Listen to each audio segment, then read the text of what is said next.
রাজনৈতিক কালচার আমার আপনার কারো সন্তানকে মুক্তি দিবে না।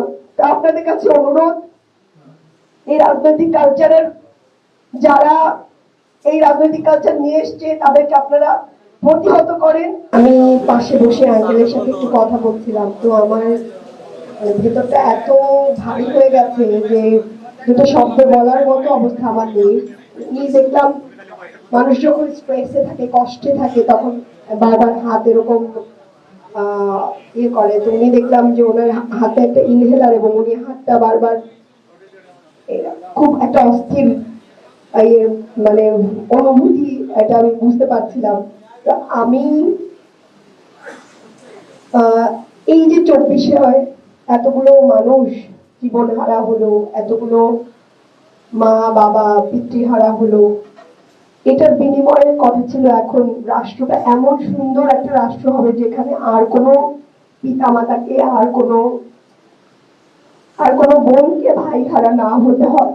কিন্তু আমরা দেখলাম গতকালকে হবিগঞ্জে ঠিক জুলাই আওয়ামী লীগ যেভাবে আমাদের ছোট ছোট ছেলে মেয়েদের ভাইদেরকে অন্ধ করে ফেলেছে, ঠিক একইভাবে হবিগঞ্জে একই সন্ত্রাসী, রাজনৈতিক সন্ত্রাসী বিএনপি ছেলেরা আমার আর একটা ভাইকে চোখটাকে তার নষ্ট করে দিল। তো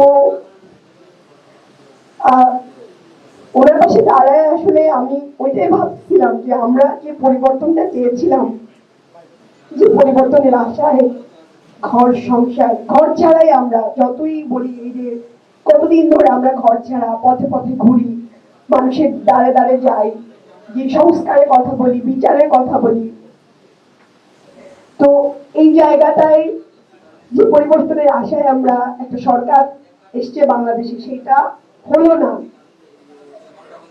আমি একটা কথা বারবার বলি যে বেগম জিয়া কি পরিমাণ নির্যাতিত একজন নারী ছিলেন, তার স্বামী হারা, তিনি স্বামী হারা হয়েছেন, সন্তান হারা হয়েছেন। এরকম নারীদের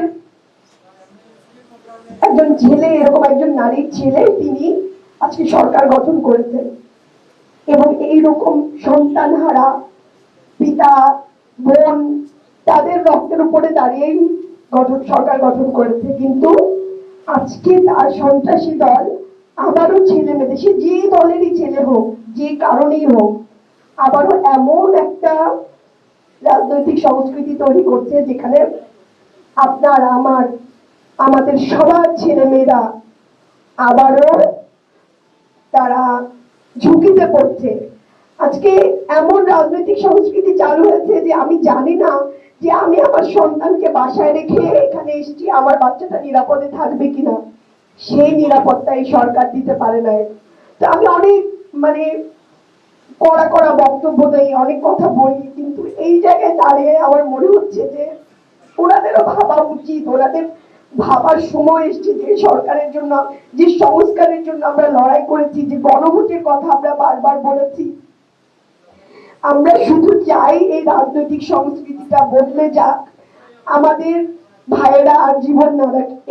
এই আমাদের এই একটা কথায় ওনারা একমত হোক, ওনারা এই গুন্ডা বাহিনী, সন্ত্রাসী বাহিনী চালানো বন্ধ করুক, যারা ধুম করে মানুষের চোখের মধ্যে রড ঢুকিয়ে দেয়, এদেরকে রাজনীতি থেকে বের করে একটা সুস্থ রাজনৈতিক ধারা তারা নিয়ে আসুক। এত কিছুর পরে আসলে মানুষের কি থাকতে পারে যে এই রক্তের উপর দাঁড়িয়ে সরকার গঠন হলো? তারা কি মনে করবে না যে এই শহীদদের আকাঙ্ক্ষা কি ছিল? এটা কেন মনে করবে না?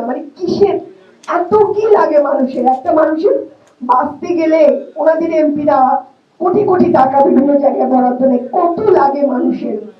আমি অনুরোধ করব যে ওনারা যেন এই অন্তর থেকে অনুভূতিটা নেয় এবং যেই ছেলেটা আজকে চোখ হারাইছে, তারেক রহমান যেন সেই ছেলেটার দিকে তাকায় এবং তার মেয়েকে চিন্তা করে তাকায় যে তার পরিবারও সেফ ছিল না, এই রাজনৈতিক কালচারে তার পরিবারও সেফ ছিল না, তার মা জেলে ছিল।